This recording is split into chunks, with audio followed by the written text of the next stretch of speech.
here. Comfy now? All good? Yeah, this is recording, Ian, so we're good to go. Hi guys, welcome back. This is my first video of the 2020 Six Nations preview, and I've got with me Iain Hay from Scottish Rugby Blog and from the Offside Line, and does his work on there. The link to both will be in the description below this video, so check his stuff out. How you doing, Ian? I'm alright, thank you very much. How are you, Kyle? Yes, I'm very good. Just basically going to talk about Scottish rugby, where we think it is right now, how we think we're going to do in the Six Nations, and looking forward to the game against Ireland. So, first question, I suppose, on the back of the World Cup and events that have happened since, where do you think we're at? Where do you think? Well, Where do you think we're at well, now, right now? to be honest, I do think that of the teams in Six Nations, we are kind of near the arse end. We are better than Italy, I think, but with what's happened with the best, or certainly the in-form flying half in Europe, because Scotland can really afford to go kicking the best players out of their team. So the Finn Russell incident has maybe dented my already low optimism. I think what we're just kind of looking for is an improvement, and specifically in certain areas like defence. Because I know me and you, Kyle, we've talked about this before. Matt Taylor, the defence has been appalling recently. So I think since Gregor Townsend's been in charge, the average points conceded is something like 25.5. Right, so that's 5 tries a match. That's completely unacceptable. Whereas opposed to Wales in the Grand Slam winning year, was it they conceded something like 11.9? So that's like 3 penalties, or like one converted try, 1 try. So that's obviously where we've been ballsing up, because we know we have a good attack, but now we've lost one of our primary attacking forces. But Adam Hastings, I think he's a fantastic player. A lot of people just seem to like to give him shit, basically, because they watch about 2 games a year, and then say he's just, he's only in a team because of his surname, which is absolute donkey bollocks. I've seen him have some cracking games. Even just a couple of weeks ago against Exeter, he was magnificent. So there's a lot of potential in that young boy. So we'll need to see how we go. But yeah, let's just say I'm not overly optimistic. I never am, because I'm a bit of a miserable person as it is. So I don't know, how do you think we're going to do, Kyle? We're Scottish, mate. That's in our DNA somewhat. No, I'm more or less the same. I'm not. I mean, probably the least excited I've been from a Scottish point of view. Probably in quite a while, actually. Probably since the days Scott Johnson was coach. I'll just be honest with you and say that. But there is, some signs of small things to be optimistic about. Obviously, the changes with the coaching team. Got Steve Tandy into the defence now, and ex Ospreys coaching player, of course, and we've got Peter de Villiers, former France prop and former South African scrum coach, working with the forwards in the scrum now. So it'll be interesting to see how they go. I mean, that's but then of course the whole Finn Russell thing. I was gonna get onto that in a little bit, but we might as well just get onto it now since you mentioned it. What do you think of it? Do you think Gregor was right to get rid of him as he did, or a bit too harsh? Or Right, so there's been so much gossip mongering flying about, right? So, like last week, I was down at the Six Nations press launch down at Tobacco Key in London. Gregor Townsend seemed in very good form.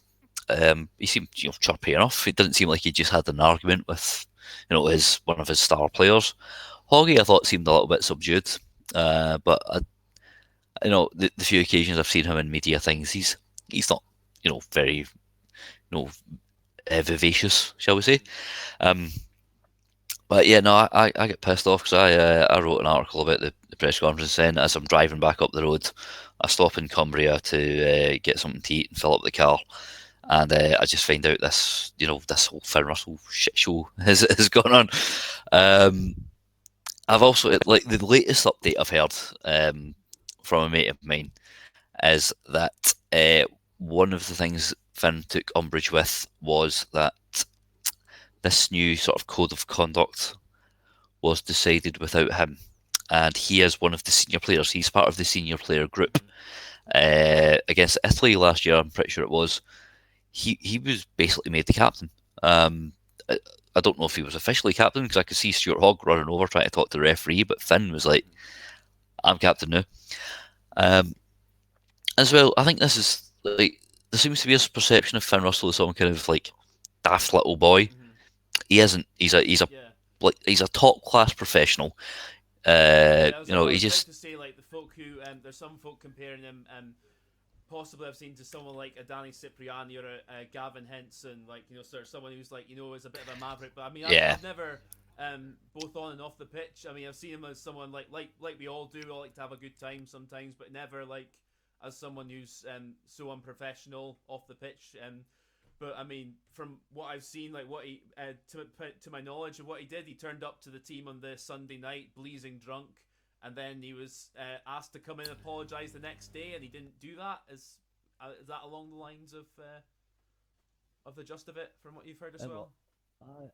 I heard a couple of things. It was basically like I'd heard this. Well, I'd stopped at a service station around it. Actually, I'm not going to tell you the time because I go far too fast. Ian, do you mind turning your mic But up a bit if you can, just because it's gone a bit? uh, no, you know what happened? This hit mute. Oh, That's the problem. Because I was vaping. So the first thing I heard was, well, like I said, I was at the service station and I'd seen this was unfurling, so I zoomed up the road at a legal speed, of course, police.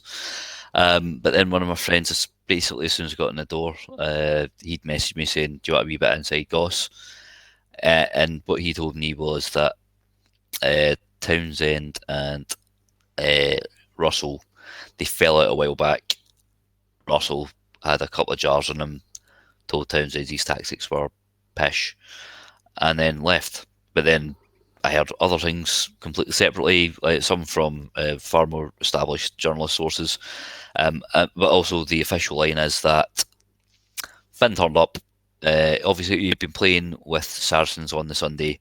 Him and Sean Maitland took a flight together. Well, we played Uh, Racing against Saracens. You mean? yeah, Yeah. they played against each other, but they took a flight up from London to Glasgow together. Okay. Went to the hotel, had a couple of jars, and then a senior member of the group advised Finn to stop drinking. Gregor was in the coaching room, came out and found this out. But the latest update I've got from a pal of mine who I've got no reason to believe would tell me any bullshit, from what he's told me is that this new code of conduct was created without Finn Russell being in the senior group. And Finn Russell is in the senior group. He's he's established. He's on a he's a 49 cap player. He's one of the first names on the team sheet. Let's not fucking piss about here. This is one of the best players in the Northern Hemisphere. He's one of the genuinely few world class talents that Scotland have. He's the only man I've ever seen nutmeg somebody on a rugby field. And I'm a massive Finn Russell fan. From the first moment I saw him play for Glasgow Warriors, I was just like, "Who is this cheeky little bastard?" I like the cut of his jib. So we can't afford to go kicking guys like this out. If he has, breached protocols, fine. Maybe give him a slap on the wrist. What I really want to happen is though that if he's breached team discipline, slap on the wrist. He'll come back. I don't think Finn Russell's got an ego. People seem to think that Finn Russell's got an ego just because he's a good player, right? That's not the case.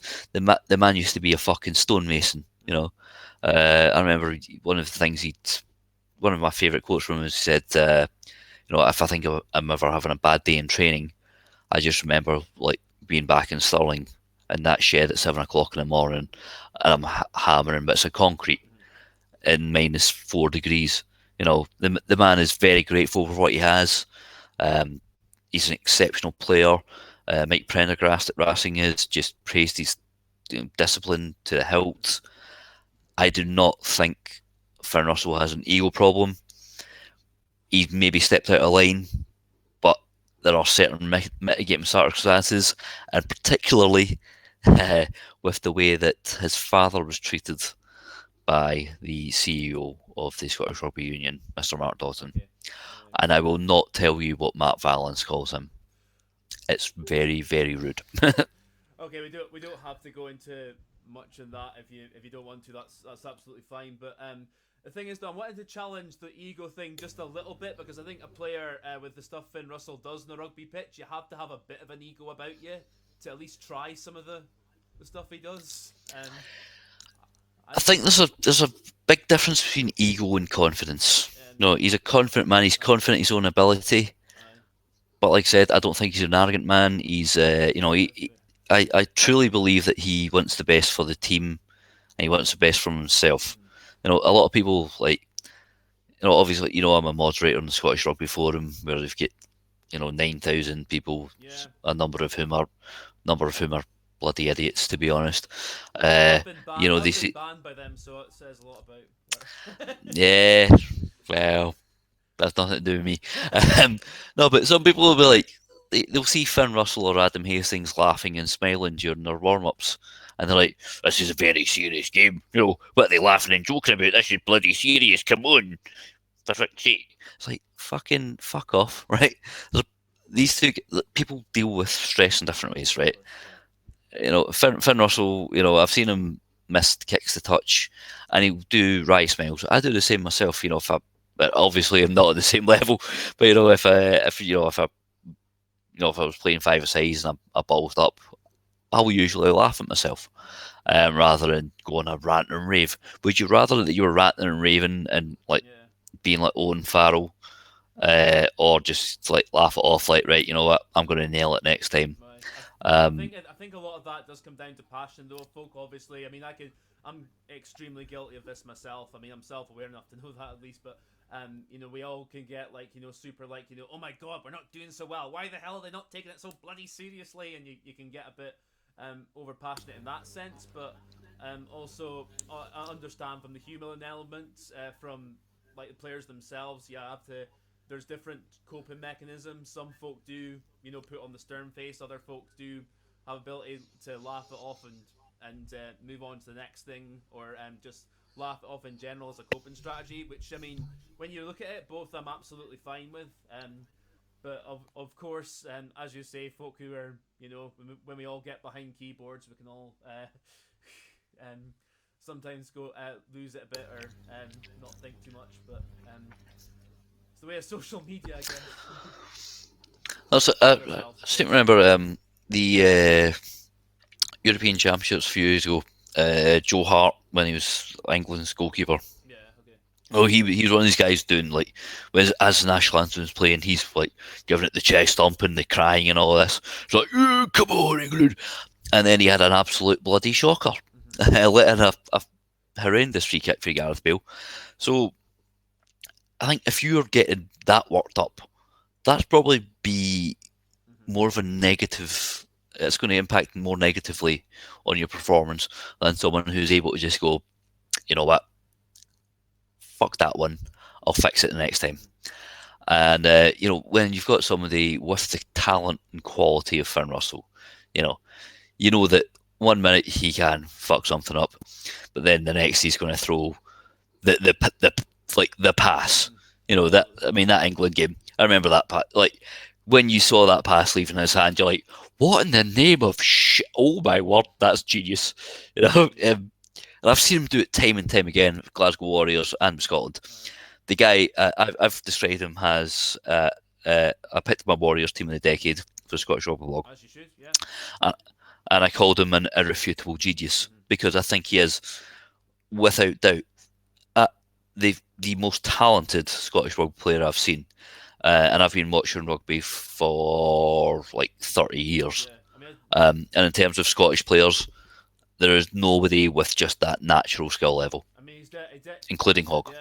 Yeah. I mean, in terms of tens, I'd say he's definitely the best we've had since Gregor Townsend in his playing days. But I'd say he's also a bit of a better defender than Gregor Townsend was. I mean, Gregor Townsend like could have his moments where he would just do something absolute genius, but he could barely tackle for shit as a player. Let's just be honest there. Whereas like at least Finn can, he's happy to put his body on the line. He's happy to put a tackle in. I mean, that was one of the things that impressed me actually when he first broke onto the international stage. Is I thought this guy's got no fear. Like he's putting his body about. He was making tackles on Bastero in his second or third cap or something. And he was just really not afraid to at least try things, even at times it didn't come off. Even if he did miss a tackle, he's still putting his body on the line. He's still getting out there and trying to make an impact on games. So that was and I think he's improved on and matured a lot with that, obviously with experience and age. And I think going to Racing as well has been hugely beneficial for him. What do you think about that? Yeah, well, funnily enough, Racing, I think it was the night that I decided that Finn Russell had become my favourite Glasgow Warriors. I'm a big fan of Alex Dunbar. He was my favourite Warriors player for a good number of years. But it was the night when Glasgow played Racing at Scotstoun, and Dan Carter was starting at 10 for Racing, and Finn Russell played him off the fucking park. And he put a tackle on. He had Dimitri Sarzeski running at him. A guy who's almost literally twice the weight. Yeah. And he chopped him down. He got low, just did enough to put him down. It was as close to a 10 out of 10 performance that I've ever seen from a Scottish rugby player. That and when we beat Australia away in Sydney. Those two Finn Russell performances were just unbelievable. So we can't ever take that away from him. He's a ridiculously good player, and he's brave. He's not going to make all the tackles because he's not a big guy. It's not his job. You got to take the rough with the smooth, people like that.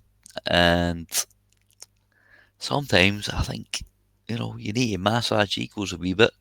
I'm not saying people when I've said stuff like this before. People are trying to assume that I'm giving Finn Russell a free pass to do whatever the hell he wants. I am not saying that at all.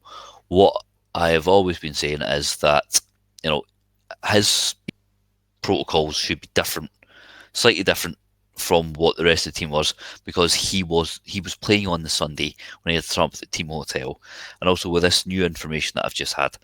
The man give them. It almost seems like he's being a bit bullied. It's possible. If you have seen a couple of sources as well suggesting that it's Gregor Townsend trying to assert some sort of authority, kind of I'm the coach, you'll do as I say, kind of thing. But I mean, which I get. You want as a coach the players to, of course, respect you, but also, you have to look at what's best for the team as well as the coach. You think. A guy this talented, are you really just gonna throw him out for something like that? Unless there was more said, as we said, but both of us don't seem to know yet the full nobody seems to know the full extent of it yet. No one ever will, apart from the people who are directly involved, because we're hearing spin here and there. I saw a WhatsApp message from somebody who a current squad. It was a screenshot of a current squad member had said that Finn had turned up pissed. Right. Now, if he's been playing on Sunday, he's maybe had a couple of jars with Sean Maitland. I don't see what the big deal is. You can't expect him to go into a full contact training station on a Monday if he's been playing on the Sunday. And actually, me and the guys were talking last night, about the same kind of thing with regards to Barcelona. And in particular, Zlatan Ibrahimovic, who is one of my sporting icons, because he's just an arrogant, brilliant bastard.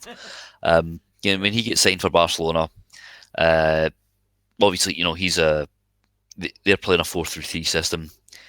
His only position really should be as the figurehead of that. But then Lionel Messi said to Pep Guardiola, I kind of want to do that. I want to be that kind of area. So you're going to put Zlatan out to the wing where he's not suited to play at all. So there's this Guardiola was going on about this concept of the team and how everyone has to run about. I've even seen the documentary where Thierry Henry saying I'm on the left wing, I get told to make this run all the time just to create space.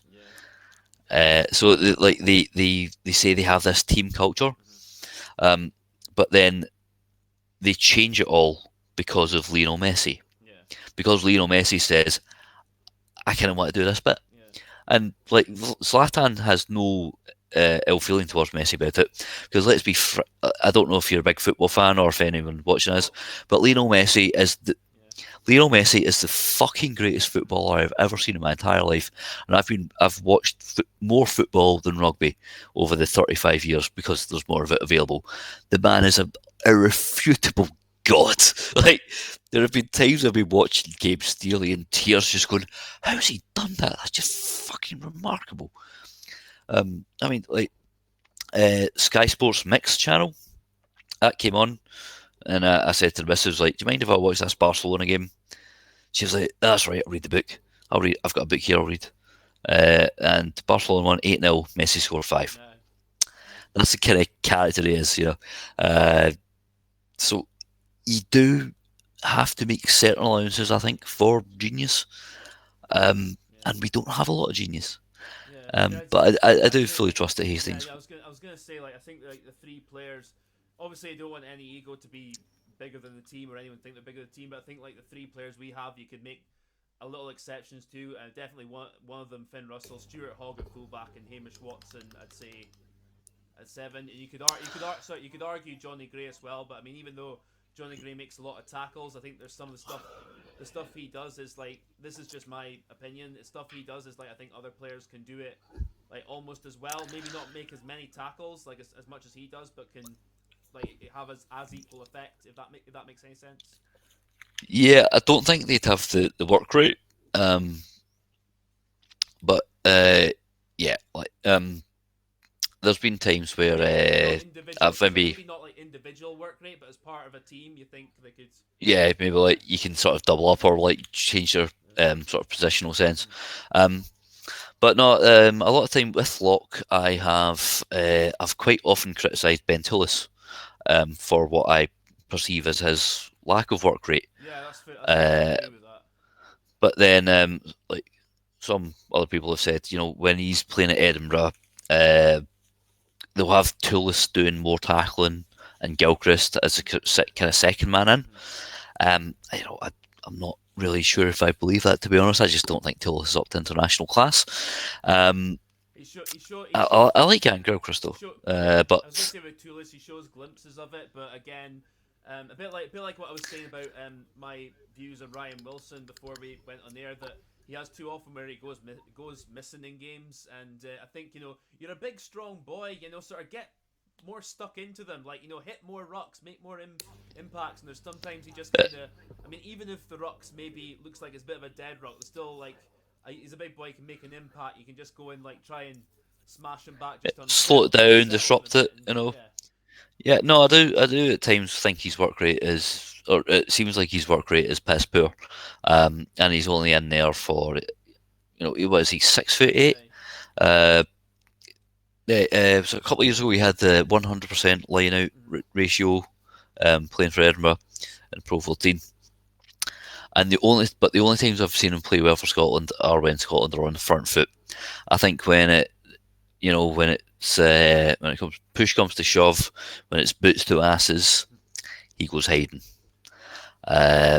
Johnny Gray doesn't do that. Johnny Gray is always in the coalface. He not only just the number of tackles he makes, but number of breakdowns he hits. He's, and also what I think is very underrated to Johnny Gray is, see if he has to go in there and dig the ball out and then play a pass. The man's got a damn fine set of hands on him. He's a good passer of the ball. yeah. Um, I mean, one of my criticisms with Johnny Gray is not so much his work rate, it's more I meters, think more what meters you say. No, I was yeah, meters made, it's, carrying. well, kind of that. I was more referring to at the breakdown. He doesn't show us because in the game against Japan, even though we lost it, one thing I was very impressed with him is at the breakdown he was actually showing a lot of menace. He was getting stuck into forwards. He was smashing them backwards. And he was actually like making a real nuisance of himself. And at times, I don't know if I don't. There's been other games where I don't think he does that as much as he could do, considering the quality Yeah, of no, players. definitely we've talked about there's Johnny Gray, and then there's angry Johnny Gray, Yeah. and you constantly want angry Johnny Gray. You know, the guy that can go and put 43 tackles in the S Leinster and also smash them off the ball at breakdown, which can allow someone like Fraser Brown to jump in and get over the ball. Yeah. So yeah, it's an interesting one. And Well, actually, no, it seems we're kind of on that road. But I do. Who's your 15? but you want to know who I think it should be, or who I who I think who I think it will be? Pardon me.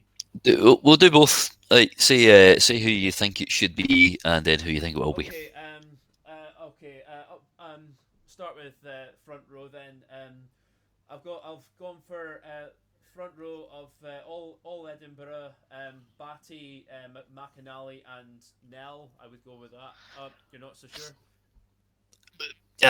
Batty's getting no game time. Well, neither's Alan Dell. We've not got a loose head prop that's playing regularly. No, that's the thing. Like when Batty, when it was announced that Jamie Batty was going to move from Glasgow to Edinburgh, I was kind of like, what's the point of that? Because he's just going to sit on the bench. Like he was sitting on the bench behind Ollie Kebble at Glasgow, and now he's just sitting on the bench behind Pierre Schumann.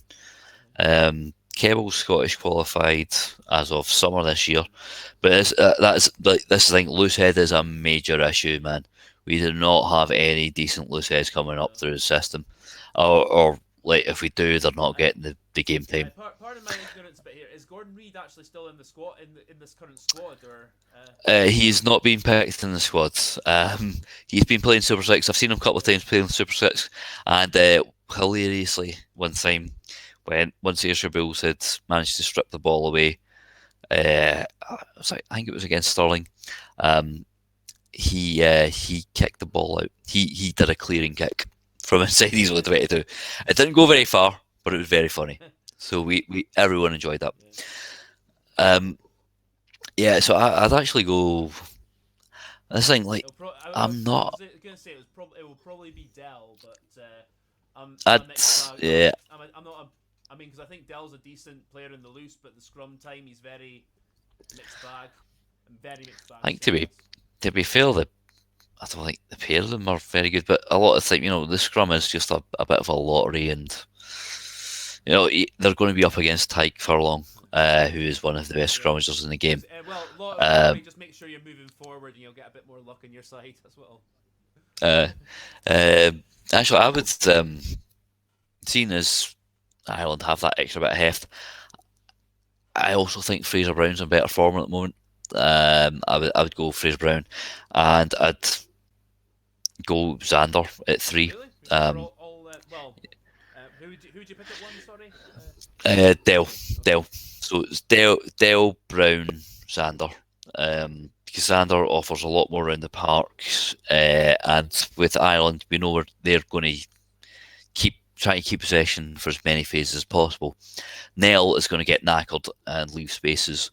Xander, he's got good work rate. He puts on a lot of tackles, so I would start Xander. Xander's been playing 80 minutes at times for Glasgow, which I think shows a distinct lack of faith from Dave Rennie and the likes of Adam Nichol, which is again another worrying thing because we don't seem to have any fucking decent front row replacements. So yeah, I'd go with front row of Dell, Brown. I do really rate Stuart McAnally. I don't want any Edinburgh fans giving me bullshit over this, right? But I just think Fraser Brown's a bit bigger, a bit heavier, and also because Brown is very good over the ball. On the few chances that we'll get to attack Ireland ball on their own possession, I'd rather have him than McAnally going at it. Yeah, that's why I'm picking that. That's a fair point, but his line out throwing still, Fraser Brown is very inconsistent.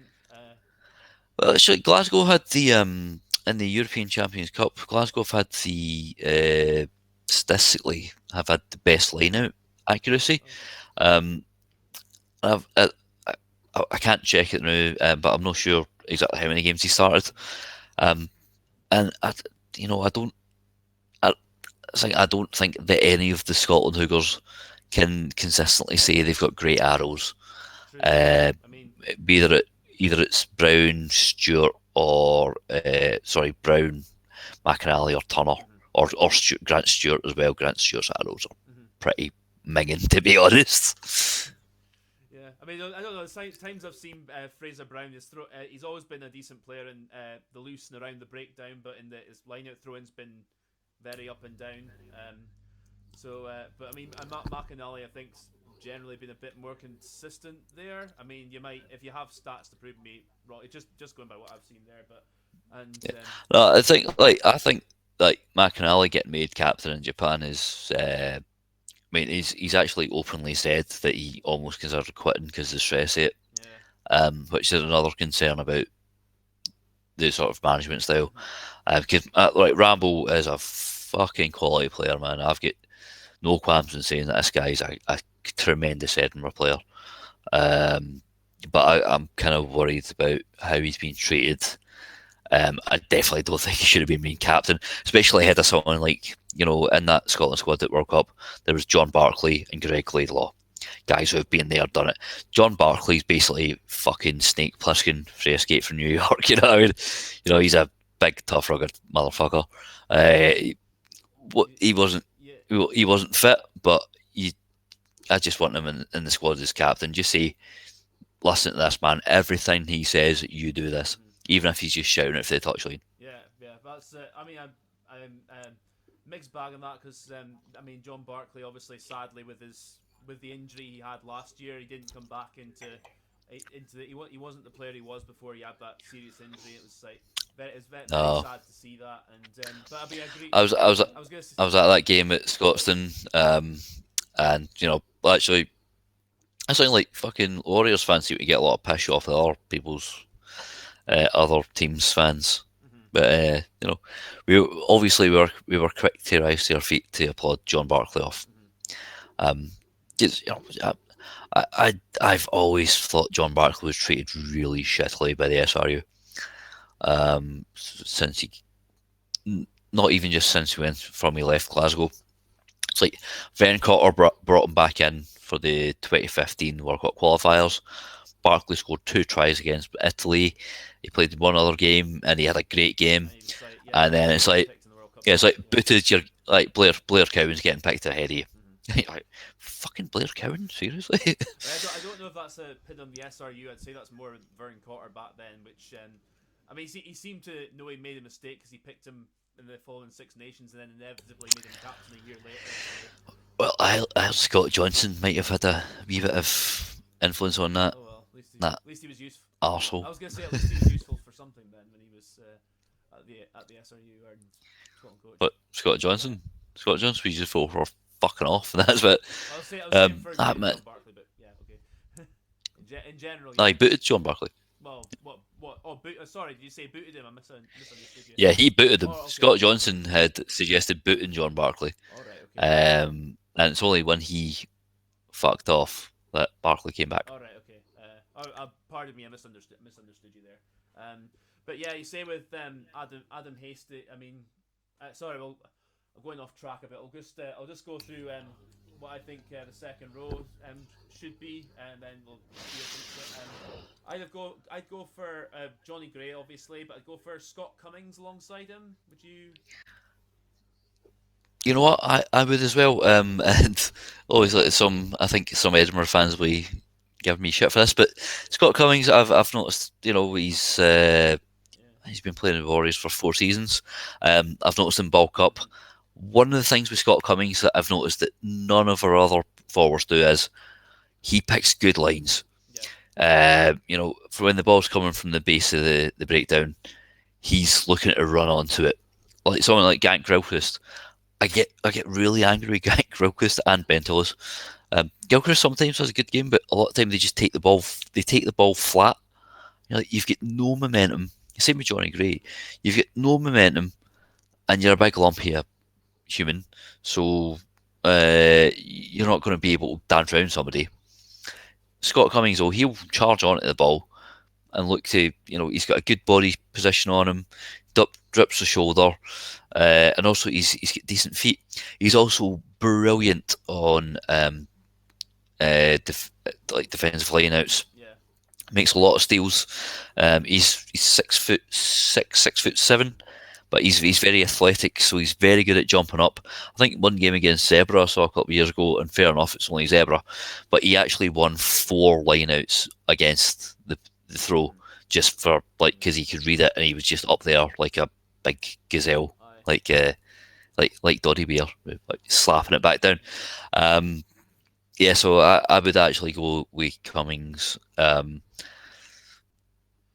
Yeah, because I don't think that Gilchrist and Tillis are better than Johnny Gray, especially not at test level. And, against Ireland, we're going to have to put in a Yeah. fuckload of tackles. And if you want somebody to put in a fuckload of tackles, you call Johnny Gray. Yeah, absolutely. And with Scott, going back to Scott Cummins a little bit, I think but just every time I've seen him, he's always impressed me a bit. Like he's always, even if the teams he's playing in haven't had great games, he always is making an impact, whether it's carrying or whether it's at a line out, as you say, or whether he's sort of the lines he picks. I mean, at the World Cup actually, even though he came off the bench for the most part, I thought he was one of our better players at the World Cup because I thought he did very well in the second half against Japan when he came on. He was like one of the players like making the offloads, picking the lines, and making a good impact. And I thought he could have got more game time, but that's debatable. Yeah, well, we're not exactly blessed there. Also, we Skinner being injured. Skinner's back playing for Exeter just now, so hopefully, Midway he might through be the fit for transition. the Calcutta Cup. I don't know. I don't. He was on the bench last week. He was on the bench last week for Exeter, so I would I'd fucking fast track him in over I don't. Toulouse. I don't. Well, I was going to Um, say with Sam Skinner after the injury he had, I don't know if it would be a good idea to track him straight to the as quickly as the Calcutta Cup. Maybe the Italy game if he gets a few more games under his belt for Exeter. But we're that desperate. We need to just go for it. To be you honest, don't like any of the Edinburgh second rows, do you? that is not. I gave Grant right my first Scottish rugby blog report. Right, I gave Grant Gilchrist man of the match because Grant Gilchrist had one of his proper good games where he was carrying hard. He was taking it to the French. Because the French pack are notoriously big hard bastards, but he was the only one who was like properly getting over that gain line, and he managed to win us a couple of penalties, which laid law in October. It's just Toulouse I don't rate at all, to be fair. Gilchrist, like I'm always trying to back him up, but it's like yeah, he's got like one good game in 5 in him. But we need more consistency from Gilchrist.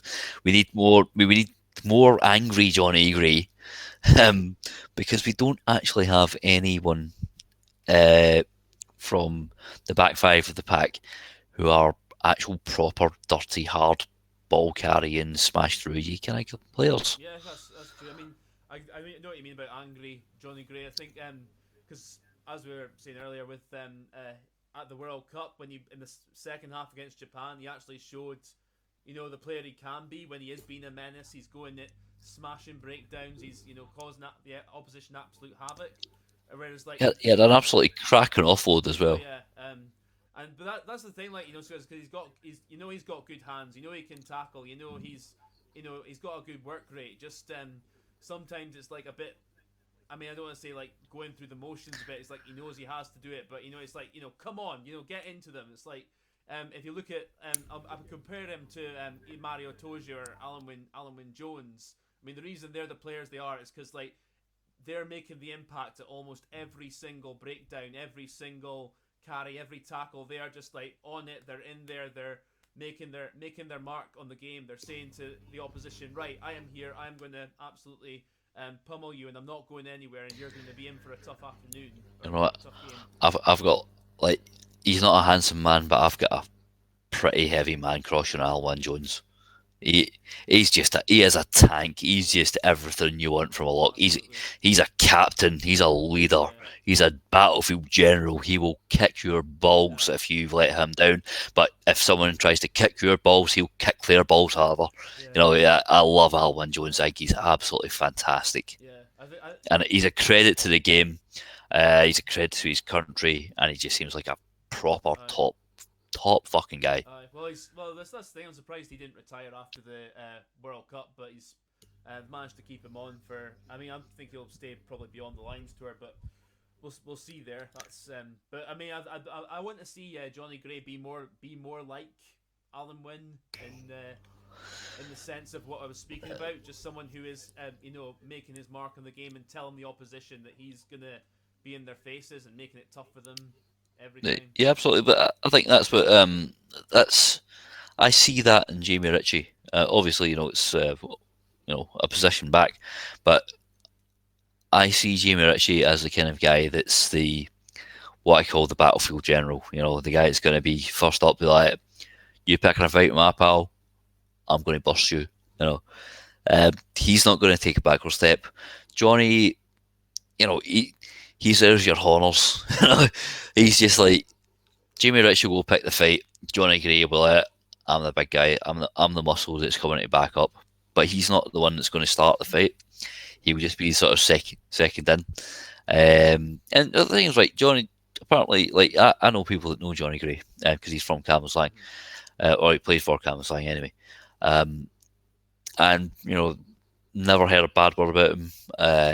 Very nice boy, and he's a big, solid, lumpy lad.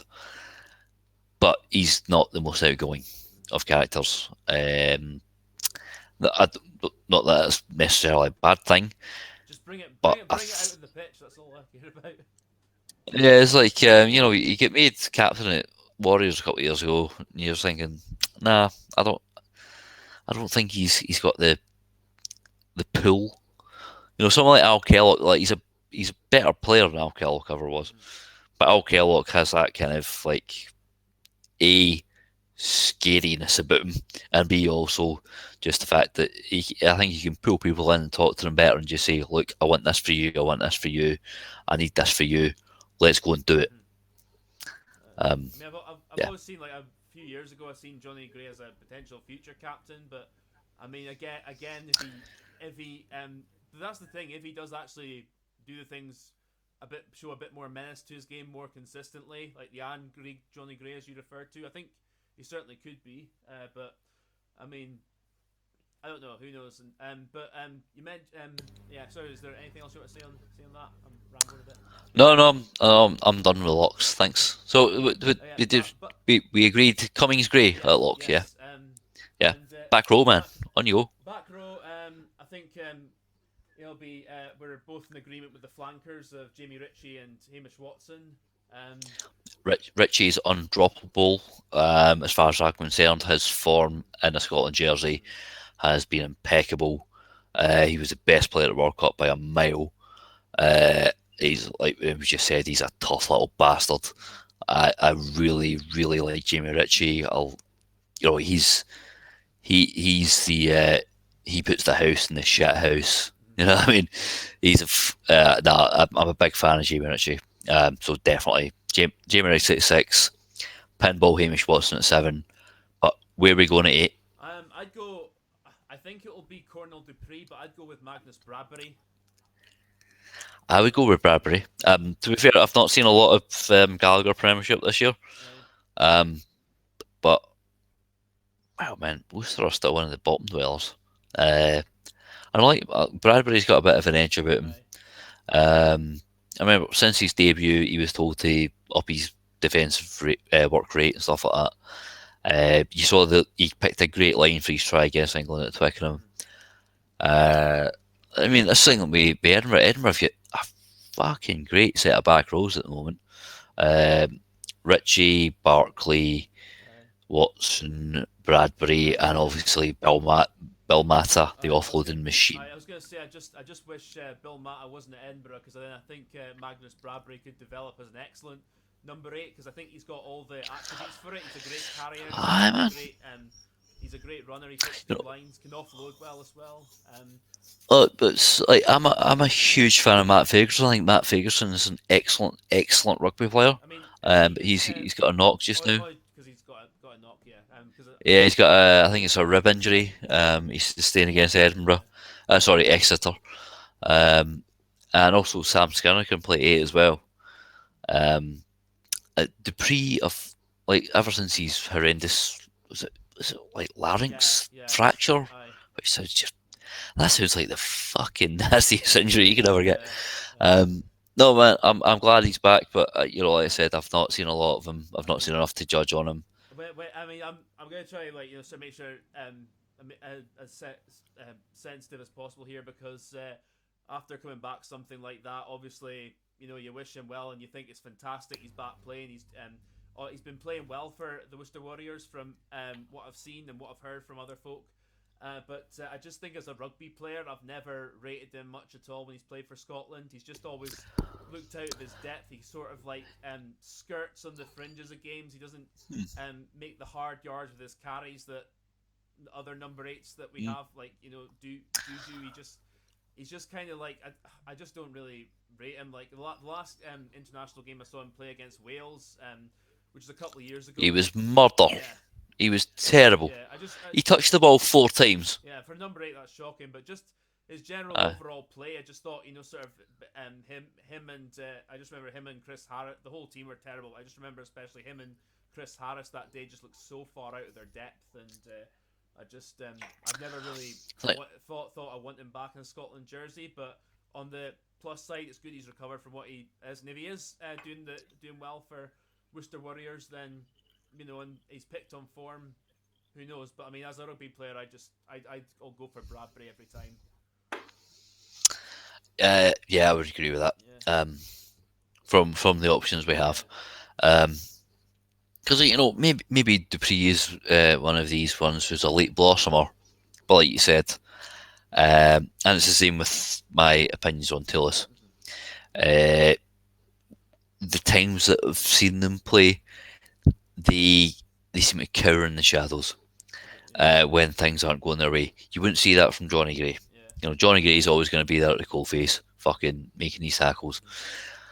I think it's with those two, yeah. As well, he's a big guy. He's he's got a physical presence about him.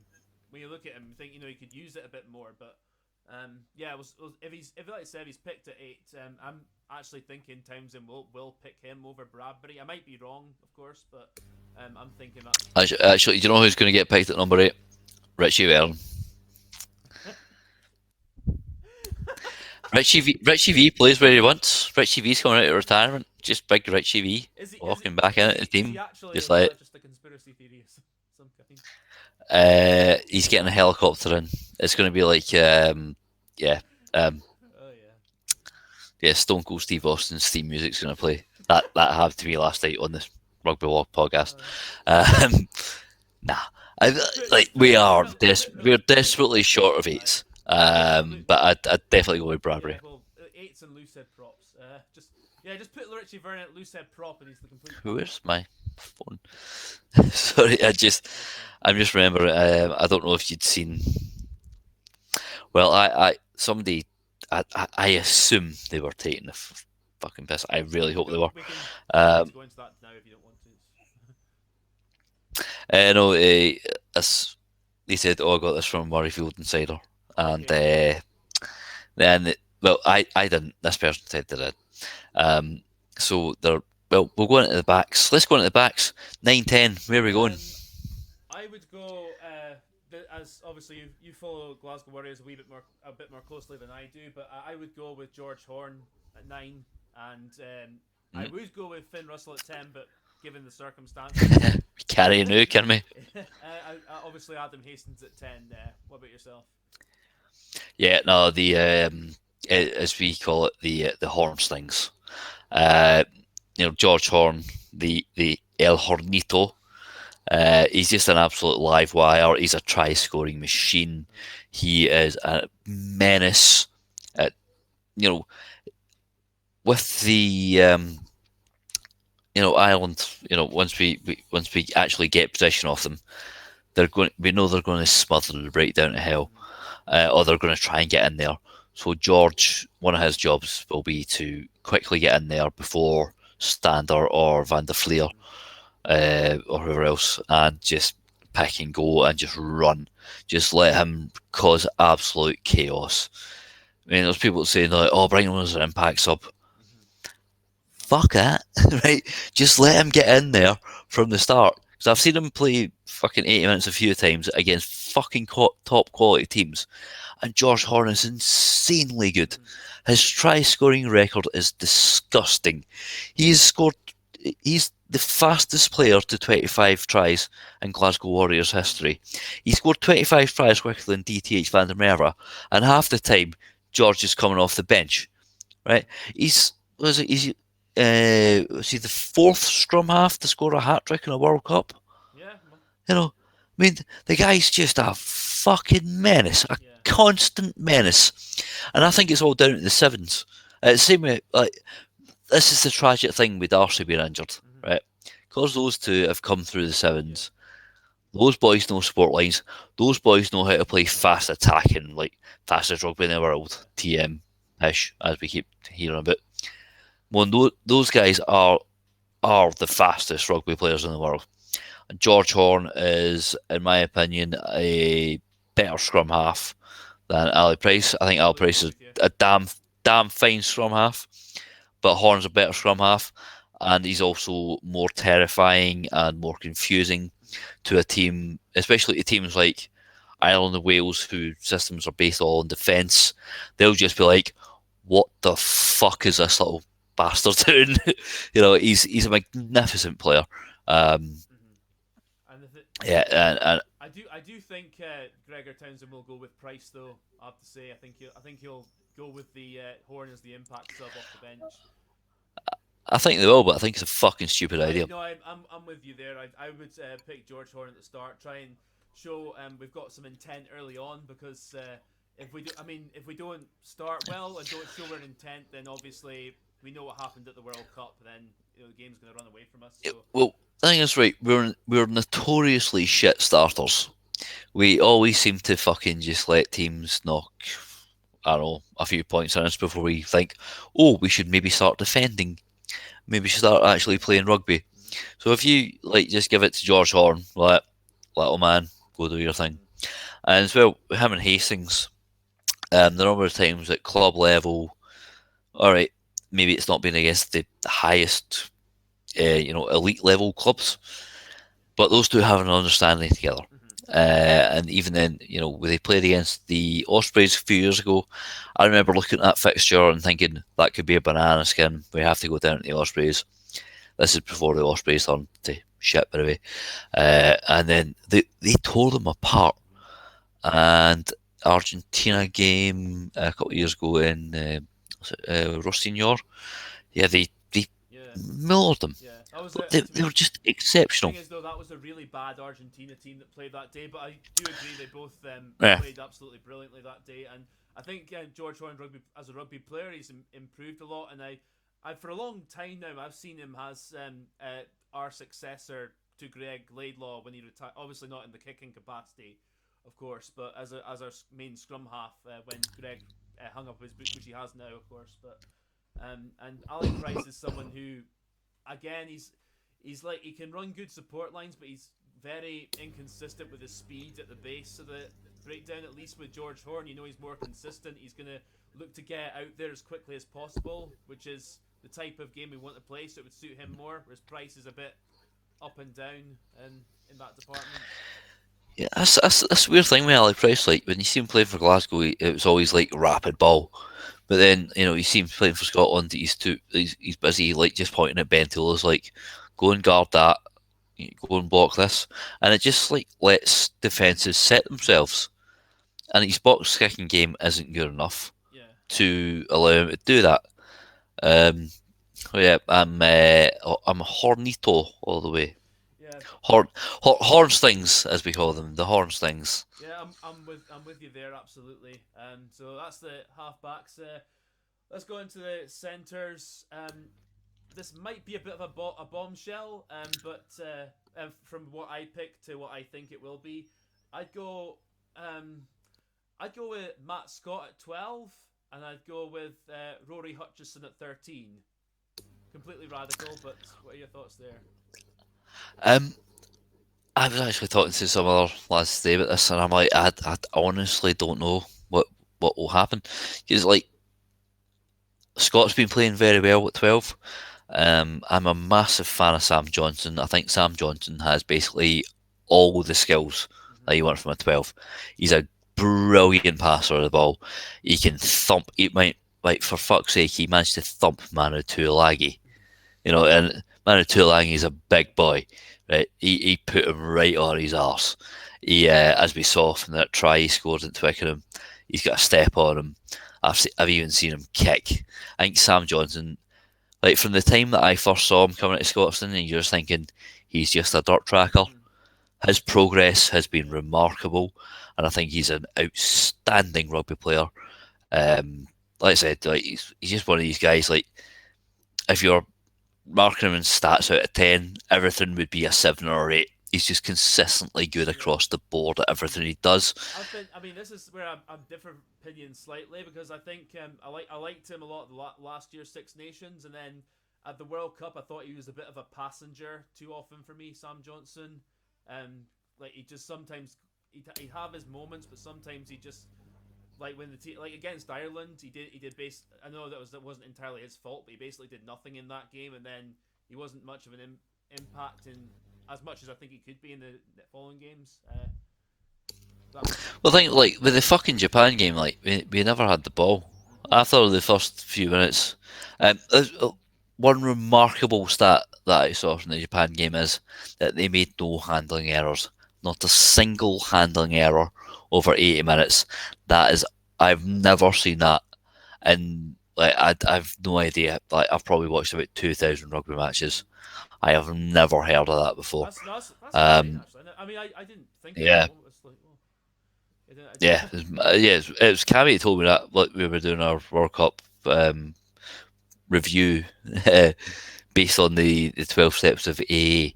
Um, uh, but yeah, Scott's been in great form. It's one of these things I considered maybe having Johnson and Scott. Like Scott's played 13 a few times before, because like it used to be when Scott Johnson was manager, he would say he was like, yeah, Dunbar, Matt Scott, that's going to be your centre pairing for ages. That's going to be centre pairing for years. Then Matt Scott got injured quite often, so it was like right. Then it was Dunbar and Bennett. You looked at that, you're like, that's your centre pairing for ages. Then both of them got injured at the time. So we've just had this revolving door of injured centres. I personally would go. I'd go Johnson Scott. Yeah, fair enough. I mean, and Hugh Jones back in a wee bit of form, but I don't think he's proved sure enough form. And I like Hugh. Hugh's a nice lad, but I think his confidence got shot to fuck. That's. I have a few issues regarding Dave Rennie and his treatment of centres at Glasgow, especially Dunbar and Jones. But we have to pick what we have to pick from the bag of crisps we've been given.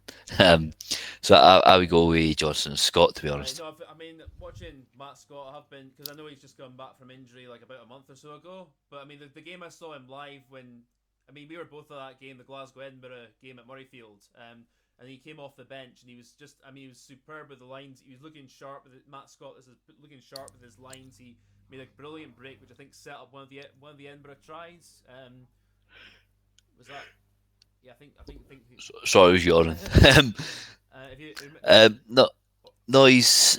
I think he was. I can't actually fully remember if he set it up, but he was looking back to near as sharp as best, and bits I've seen of him since then, he's been looking good. He's been looking good again. So I would go for him, and I'd like to see Rory Hutchison get more of a chance, because he's been doing well for Northampton, and I think he deserves his shot. I mean, see how he goes. He's proved in the World Cup games. I think he's good enough, but I mean, that's what. I mean, I was actually amazed that he didn't get picked for the World Cup squad, because in the two brief cameos he had, one was the absolute hammering we took in Paris, but he looked like the only player that could actually, break their gain line and be a point of difference. He's played number 10 for the under 20s. Mm-hmm. So you know, I, I I've loved Pete Horn. Pete Horn's one of the nicest fucking humans I've ever met, but he's not a 10, Yeah. and it's also too late for him, I think. So Hutchinson can do 10, 12, 13. Mm-hmm. We know this. I think he's even played 15 a couple of times. But when you're making So when he's you're making that big when you're making that big step up to international rugby, though, you don't want to be over. It's completely different to club level, so you don't want to be going over much. So you yeah, stick him yeah. 13. I'd say anyway. You don't want to just be a filler. Mm-hmm. But apparently his preferred position is 12 at Northampton, especially last season. Played it with 13 quite often. But we're sorted for 12s. 13 is the issue, and you know, how's Hugh's form? Hugh's coming back into form a wee bit, but is he back up to that absolutely devastating form he used to have? Interesting stat about Hugh Jones: 2 games against England, 4 tries. Yeah, maybe save him for the Calcutta Cup, or I, Yeah, man, just bring him on. I don't Bring him know. off for losing. That's a bit like Rocky Four. Aye. Aye. I don't know. I mean, like I said, Hugh Jones, since he returned from injury after last year's Six Nations, he just doesn't seem like he's got his attacking mojo back quite yet. But it's still time and get there. But I honestly think that you and I might share common ground with this. I think he will. Gregor Townsend will go with Chris Harris again, and to be honest with you, you might agree with me here. I'm kind of like, why does he keep getting picked? Because what does he do that the other options at 13 don't do? Um, he's a very very good tackler. He's quite hard. And things he always displays really good form in England. I mean, And I've only he's seen, doing okay at Gloucester from what I've seen right now, but you just yeah. look at him and you kind of think, it's just nothing. I may be cynical here. It's just nothing I about don't his think there's tackles. anything flashy. Yeah, there's nothing flashy about him. But Townsend has often sung his praises for his. But mind you, this is during the Matt Taylor era, and we know how good that defensively went. Um, he sings his praise about his defensive organisation and his spacing. I think, and he seems to do very well there in the Premiership. But going from the Premiership to international level, and particularly maybe with the game styles, it's a completely different system. He's maybe asked to do different things. He seems to score. He scored a lot of tries for Newcastle a couple of years ago when they did very well, and then obviously they got relegated last year, so that's why he's at Gloucester. Um, yeah, I'm slightly bemused as to why he keeps getting picked. Particularly like now, Duncan Taylor was clearly out of shape when he got picked for the World Cup squad. Yeah. But I'd say he's if you're going to just ask somebody to fill a gap for 20 minutes, be it at fullback, wing, centre, Mm-hmm. you go Taylor over him, or even Hugh Jones. I've always wondered why Hugh Jones doesn't get a bit more time on the wing, because Hugh Jones used to play on the wing for the Yeah. Stormers. He's quick enough. He's quick Um, enough as well. So he's rapid. He's rapid, and he's got a good step. And also, because his defence isn't great, if you can just say to him as well, there's the touchline, mate. Use that as an extra yeah, pal. yeah, absolutely. Yeah, I mean, and even if he was on the wing, he was sort of having the options of cutting inside. Maybe the options of if you do the disguised attack where you go to 9-10, cut back in. I think Hugh Jones could be effective that way as well. But Or the Finn Russell cross kick. Finn Russell is like one of the masters. Like, I actually don't think there's a better cross kicker in world rugby than Finn. Um, I mean that one against Italy last year was yeah, impeccable. absolutely. The one against Samoa at the World Cup was just like properly right on the button. Aye. they and encourage that in France a lot more though. I noticed that they encourage their tens to do a lot more kicking and kicking out to the wings and cross kicking. So yeah, but when you're that damn good, you can do it all the time. But obviously, we don't have him. Right, we need him back in for the Calcutta Cup. yeah, absolutely. Let's start our let's start our petition to get Finn back in. Yeah, Well, I will mediate terms between Gregor and Finn. I'd say I'm a fairly level-headed yeah. person. I'd just say get him back. You want us to win something, don't you, Gregor? Yeah. I mean, again, I mean, I don't want to bang on about that too much because we don't know the full thing yet. So just The ins and so outs. I mean, I'm kind of seeing the position. We just have to get on with what we have and make the best of it. We'll move on to the wings now. I'd go Maitland on one of the wings, obviously, and Kinghorn on the other, and Hogg at fullback. Well, basically, since we're shagged for options, yeah, we Graham like Seymour retiring. I was surprised Seymour retired. I would have thought he'd maybe hung about for another year or two because I was a massive fan of Tommy Seymour. Even when people were giving him I shit. was one of them.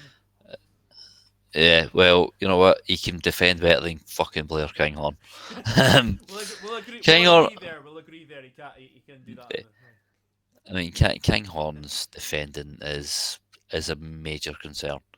I mean, he get mugged. Yeah, that's what one thing I was going to say is because that remember if you remember the Ireland game 2 years ago, and that's absolutely fully emphasizes your point that because Stockdale ran all over Kinghorn that day. I mean, what the second try Stockdale scored, and he was 1-on-1, and I'm just like, oh well, that's 14-3, guys, because I knew Kinghorn wasn't going to stop him, like because he's 1-on-1, and but I mean Last year with Josh Adams. Last year, Josh Adams, Kinghorn gives him like 4 feet to work with, and like Kinghorn's a much bigger guy, and I'm like, show him inside, show him back into traffic, use the touchline as a defender. He's like, oh no, just have that channel. Right, fair enough. Like Josh Adams he's got great footwork and he's a magnificent finisher. But Kinghorn screwed the pitch. I've also seen Kinghorn do some shockers for Edinburgh at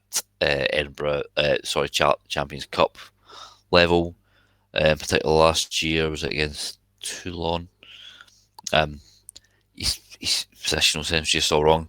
Like even Chris Patterson was on the commentary team, and he's like, "What's he doing?" He's like, "I should teach him better than that." But yeah, I think the back three it is going to have to be Hogg, Kinghorn, Maitland. I think Sean Maitland is a underrated genius, to be honest. I've always rated him as our best winger for years, even when others have. Yeah, he's a cracking player. Yeah. He's such an intelligent player, right? He's not a prolific try scoring fucking speed demon or anything like that.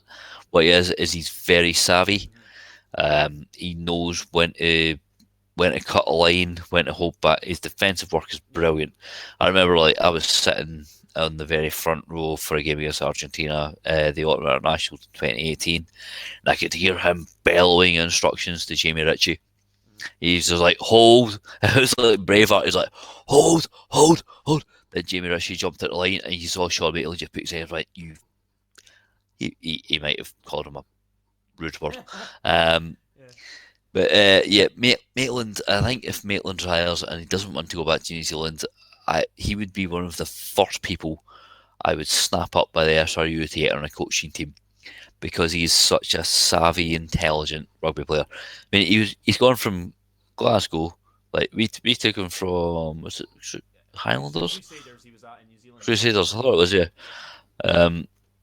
Yeah, just so he could get Scottish qualified, basically. And then he went to London Irish. Within a year at London Irish, he's in at Saris, and he's been at Saris ever since.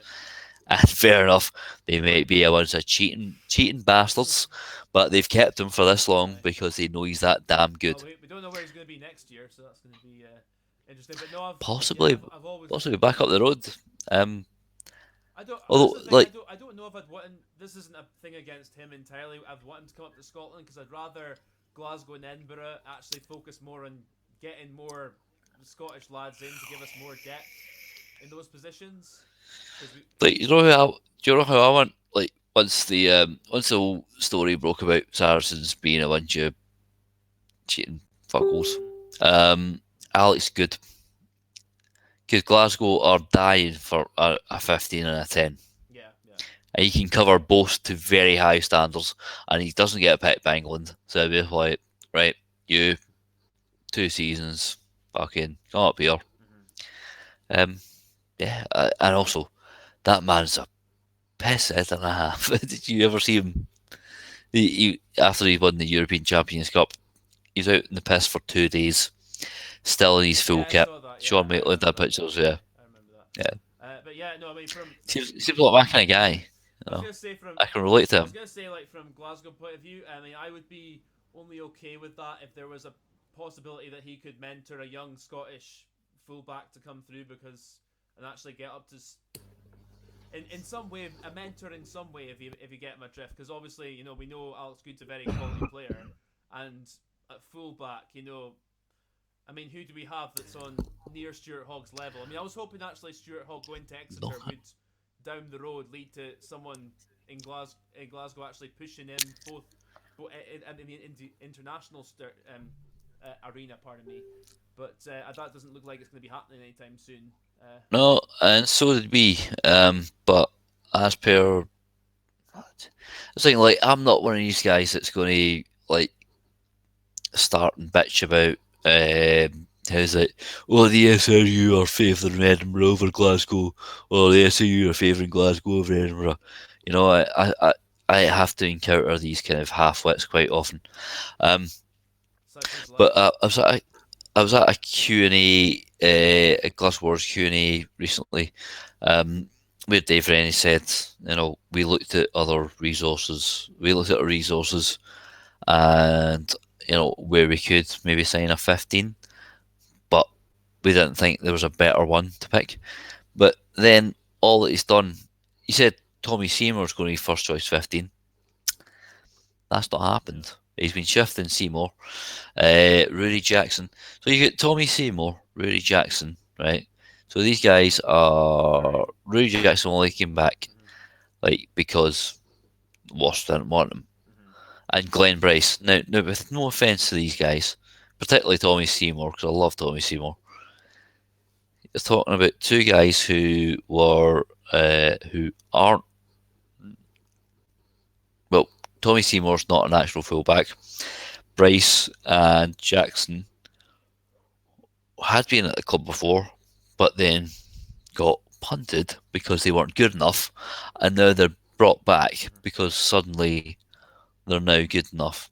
Oh yeah, Jackson was a 10 when we punted him. Yeah, Um, so why are we having to upset basically offcuts? Uh, because my season ticket price, but the first I've had a season ticket for 7 years, right? So the first year was £185, and now I'm paying 365. Like so, I've basically doubled my ticket price, and I don't have. I've got Nakarawa back, but that's again a cut price deal because you get fucking sacked. I don't have Finn Russell. I don't have Stuart Hogg. I don't have Dunbar, Bennett. All the Pro 12 winners of the 14-15 season. I'm starting to get a bit pissed off. Like we are getting taken for a fucking ride. Like, cause we brought Hugh Jones in, not exactly set the heather alight. Nico, there's another one mm-hmm. who came back. Um, yeah, and like none of those people, the people who are playing 15, with the exception of Glenn Bryce, who it's already said went away, came back because he was deemed not good enough. Mm-hmm. We don't have a natural fullback. Now, obviously, it's going to be difficult to replace Stuart Hogg because he's a sort of once in a generation talent. I'd heard a rumour that Stafford McDowell was going to get shifted back there. Nice. Have you seen Stafford Yeah, McDowell? he's just looks at 12 though. To be honest, when I've seen him, Yeah, he's still got a he lot of usually plays at 13. okay, because Um, I've seen him because he's a big guy more as a 12. I mean, I think he's got Mm. potential. He's still got a lot of improving to do, but he looks a decent young He's player. got an absolute cannon of a left foot on him. Hmm. He's like 6'5", and he's got a fucking rocket launcher of a left foot. Um, but I think Dave Rennie even considered, like, he was like, "Oh yeah, I might put Hugh Jones back there." Like, what is it? What is this? Just fucking like, right? Which one of you wants to play fullback next? Bang, Aye. back you go.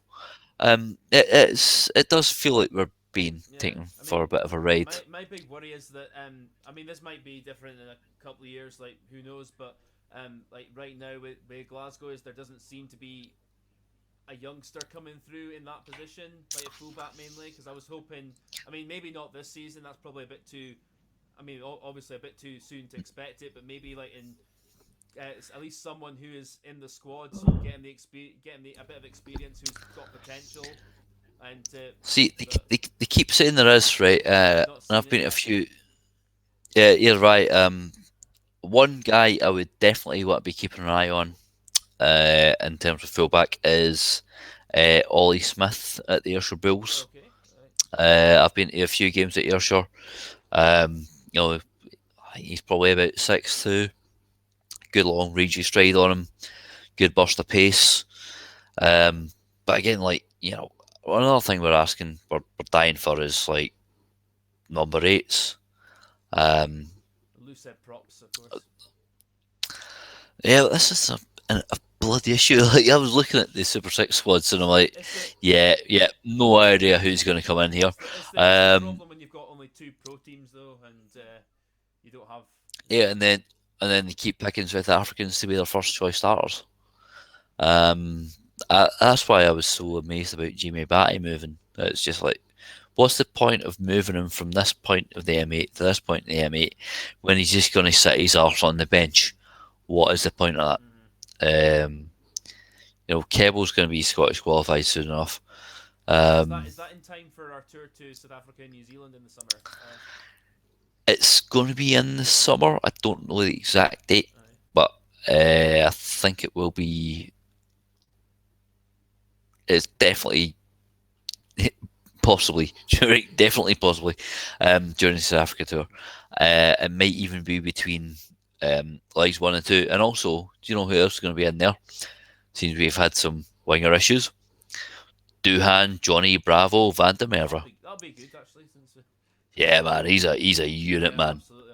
I like Duhan. Duhan's a big beastie player. That'll be a real prospect to look forward to. But um, obviously, I think with we've established that sort of our Maitland and Hogg, obviously they're pretty much shoe ins to start. But I mean, we've said Kinghorn, but do you think there's a case for any of the other wingers in the squad, like maybe McGuigan or so what's No,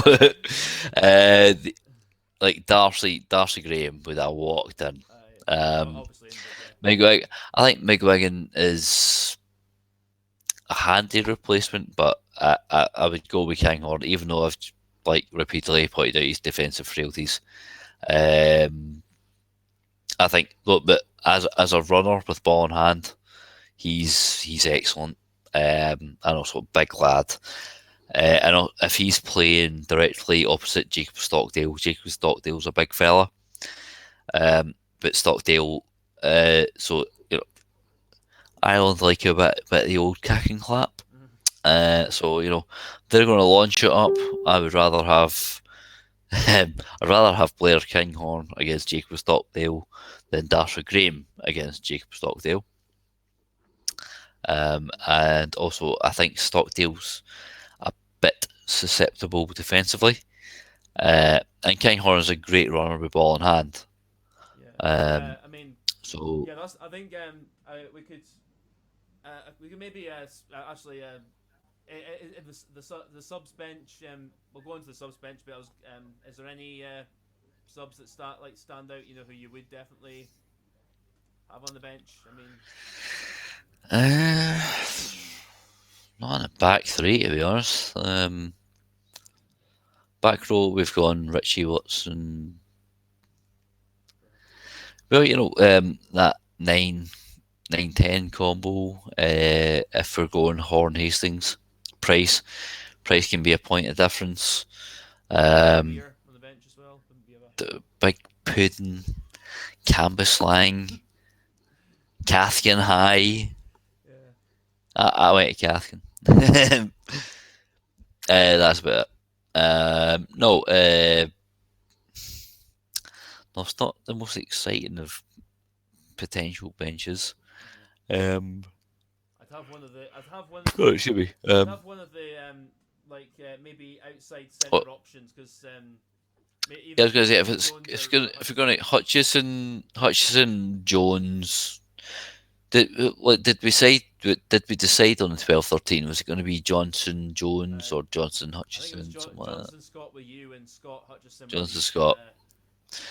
But Aye, so Hutchie and Jones. yeah. 22 and 23. Oh, you go for both. You go 21. for both of them. Yeah, well, Hutchison can cover 10 if needs be, as it as at the number 22 jersey. Yeah. Um, I'm a bit 20, dubious about that. 21 alley price. I'm a bit dubious about that because Hutchison hasn't played 10 for a few years from what I've seen, and he doesn't play there for Northampton. And it's not like Yeah, but Duncan Weir's not really played at 10 at a fucking decent level for a while, is it?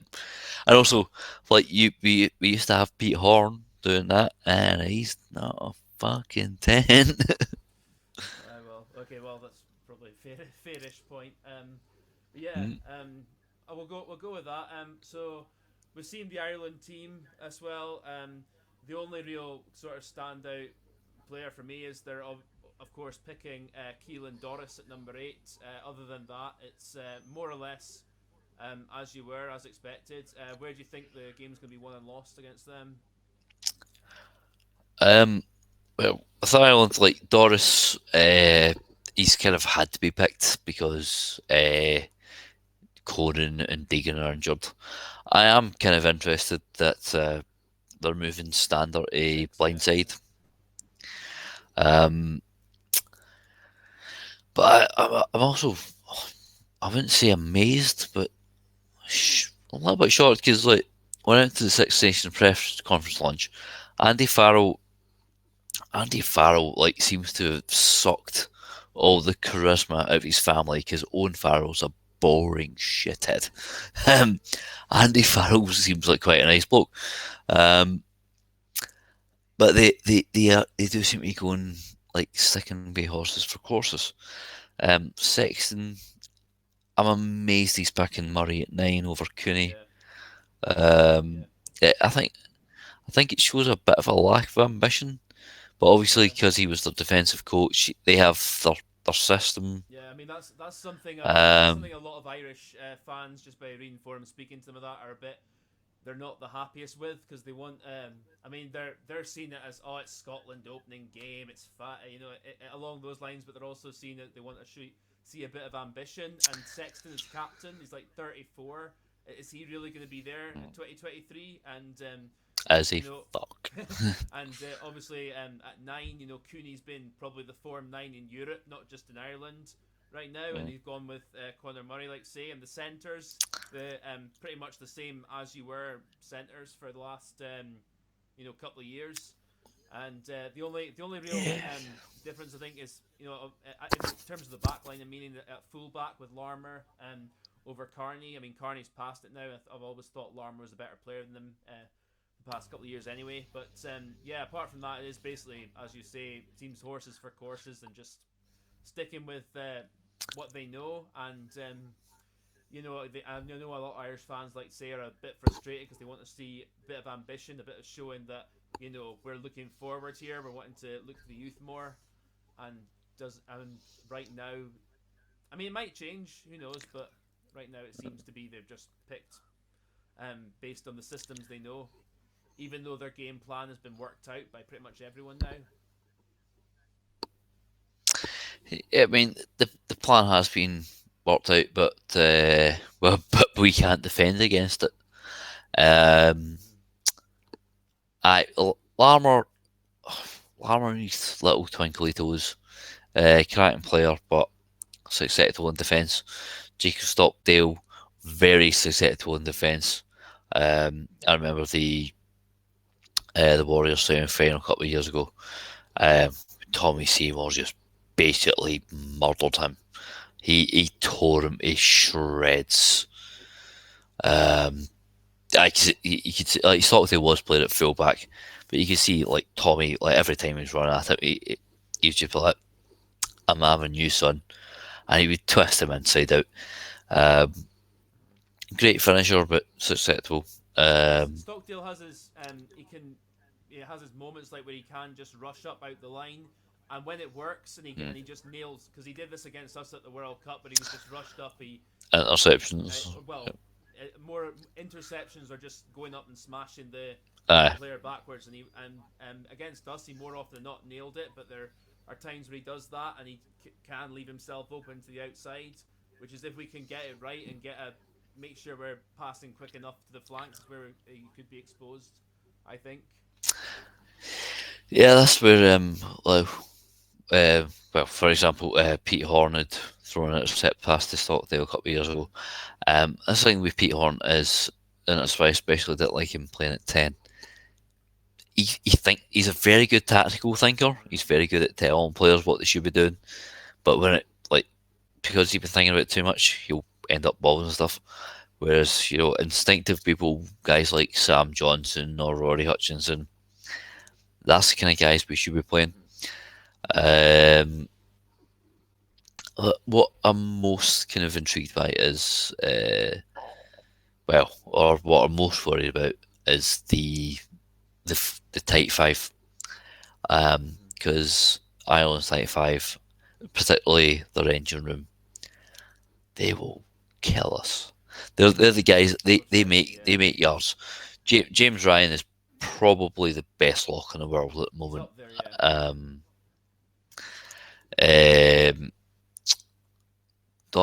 Devon Torres on the bench.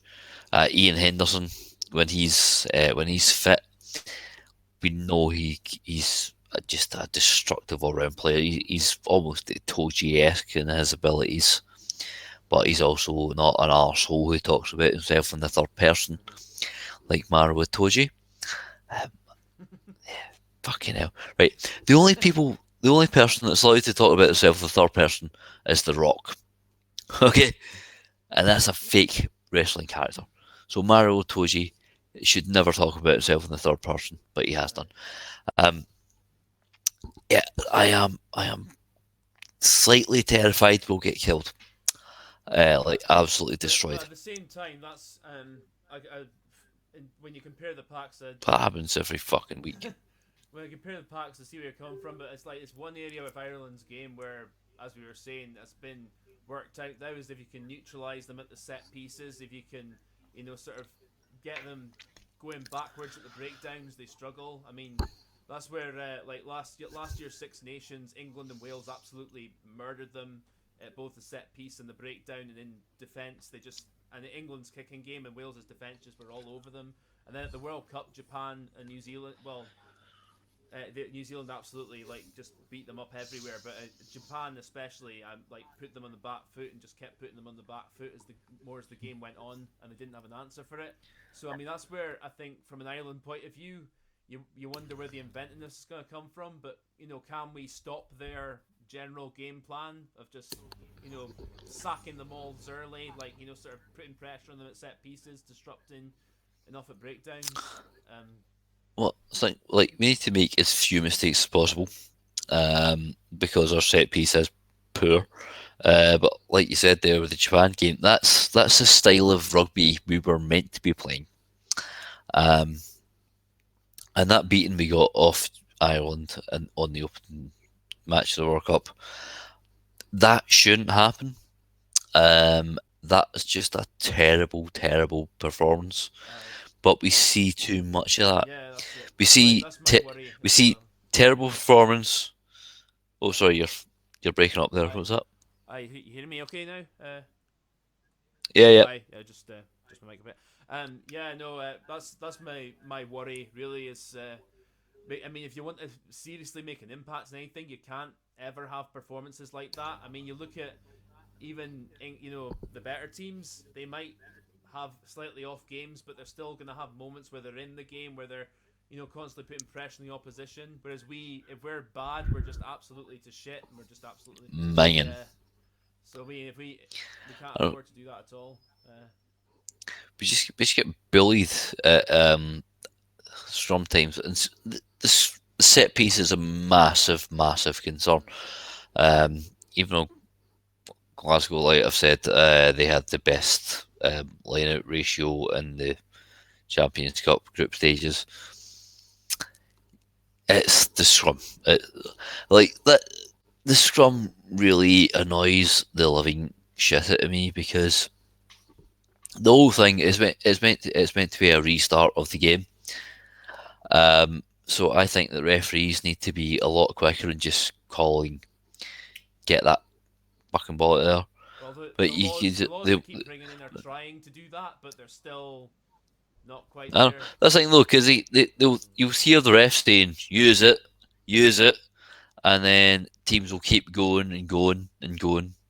See if as ref we're like, right, They're still going. I told you to fucking use it. They're not I doing was it. gonna say if they're still going forward, that's them technically using it because their pack's going forward. But yeah, if they're stationary, yeah, I agree with you. But it takes so long, and even though it was mildly amusing to see specifically Joe Marler getting absolutely murdered in the World Cup final, because he's an arsehole.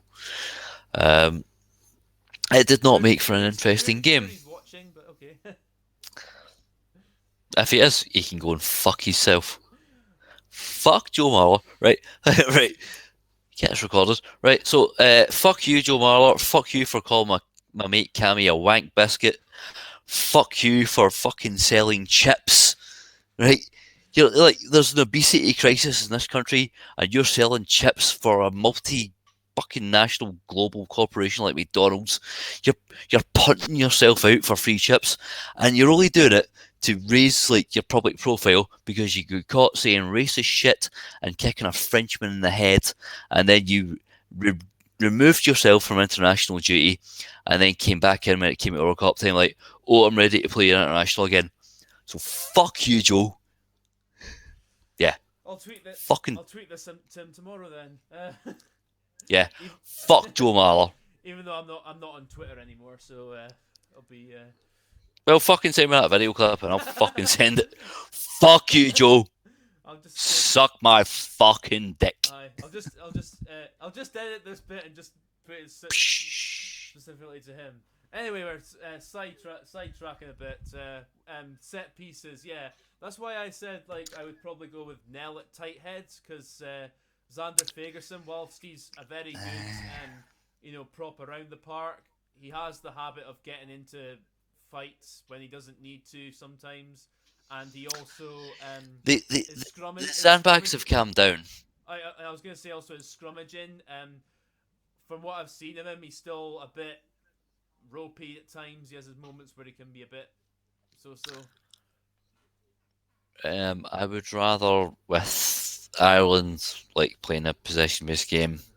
I would rather have Xander Fagerson on the pitch making tackles than Nell. I do not disagree at all that Nell is a better scrummager, but Fagerson shifts about the park a lot better. And also, I think his scrummaging has improved. Yeah, so Ireland lined up with Healy, Herring, Furlong, isn't it? Yes. Yeah. I would have thought they'd try because I mean, obviously because I know Rory Best is retired, but I would have thought at Loosehead they'd maybe try to get a point where they look a bit beyond Healy because he's getting on a bit as well. So yeah, that's surprising, but we thought they'd try to look further forward. But yeah, sorry, you keep breaking up there, but is it Dave? It's one of the Kilcoynes. Is Dave Kilcoyne? That's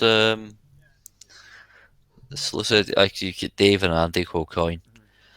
Thanks, Dave. Yeah, it's Dave's the Munster Loosehead. And Andrew Poor, is he Porter, yeah. tight head or loose? Tight head, but he can play. He can play both, but he's mainly a tight head. You can do both sides. I think it's right. If you get Tyke Furlong, then you're always going to pick him in tight head. He's not been as like last year.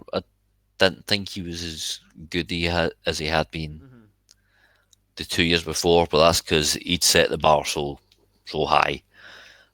He's a magnificent player, a very good scrummager, but also a very good footballer.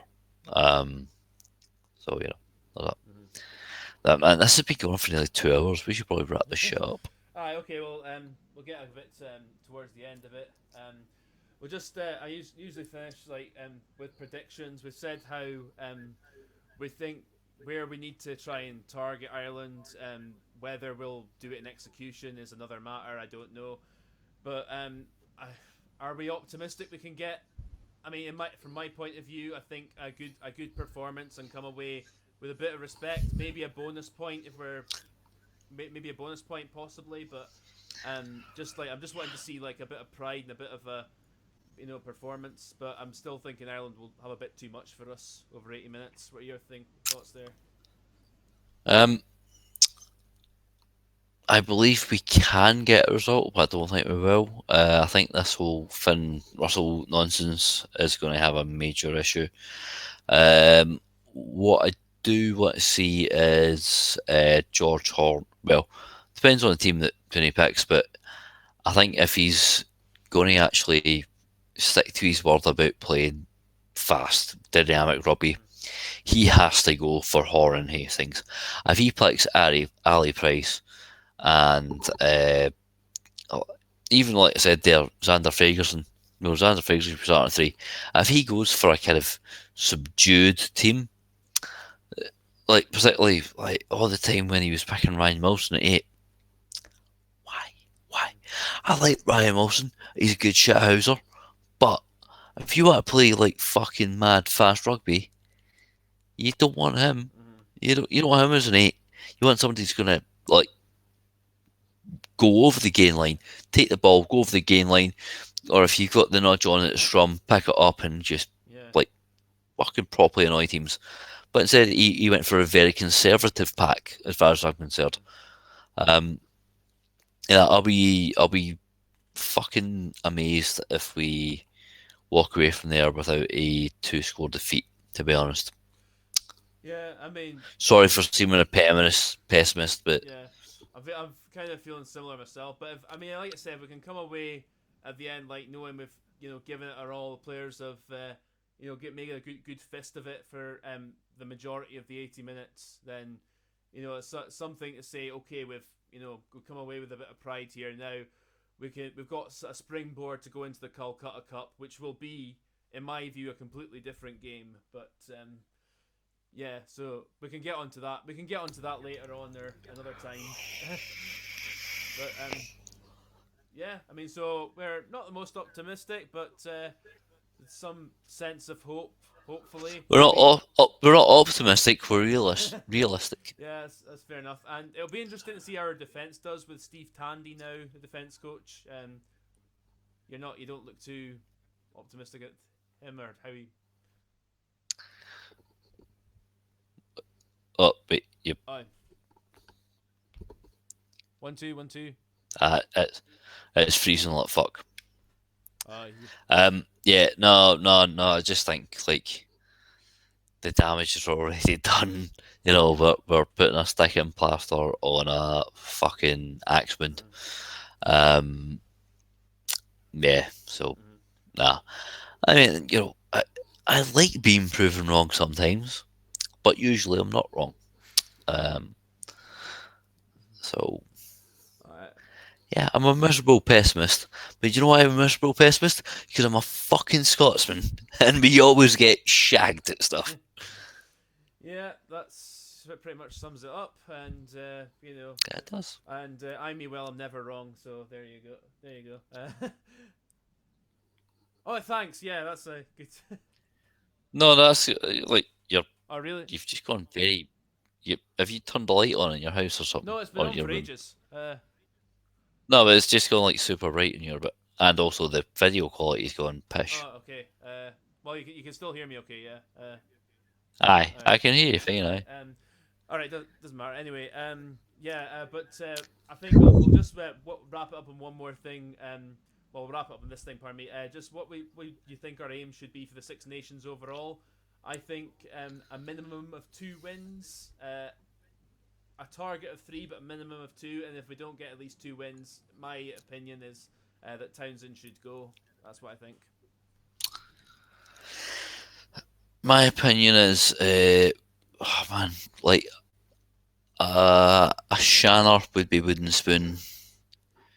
We have to beat Italy. I'm actually very worried about France. I think France have got an exciting, dangerous team that could cause us some damage.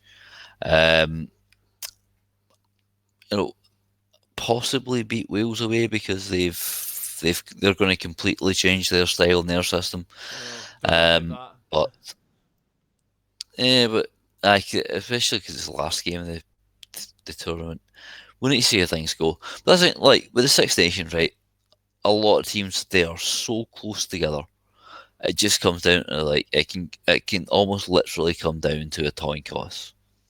So it's not like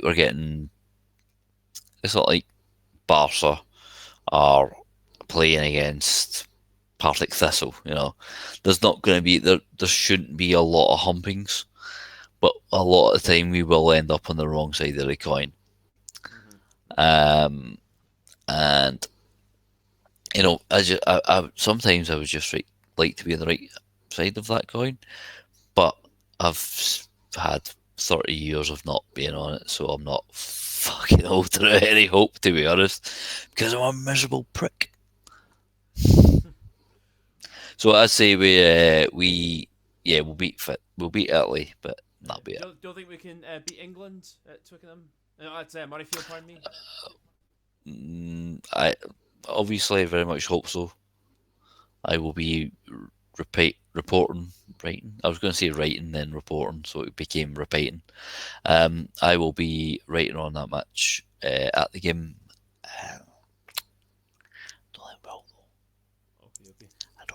I don't think we will. Unless Finn comes back. Yeah, I was going to say if Finn Russell comes back, we've got a chance. If not, then I'm not too optimistic. Well, but we need to have special Finn Russell entrance music. Like Adam Hastings. Adam Hastings was named on the team sheet, but then it's if Finn comes back, it'll be his 50th cap, so he'll be running on the foot first and just have the Doom music as he's coming on. Just the Finn Russell Requiem. Well, I think that's a good place to wrap up, Ian. So it's been good having you on, bud. Nice chatting. I'll put the links to Cheers, man. Put your links to your stuff in the description below for this video. Thank you very much for listening, guys. We've rambled on a bit. Hope you've enjoyed what we've had to say and taken whatever information you want from it, good, bad, whatever. And feel free to like, comment, subscribe. Thanks very much, and I'll catch you later on.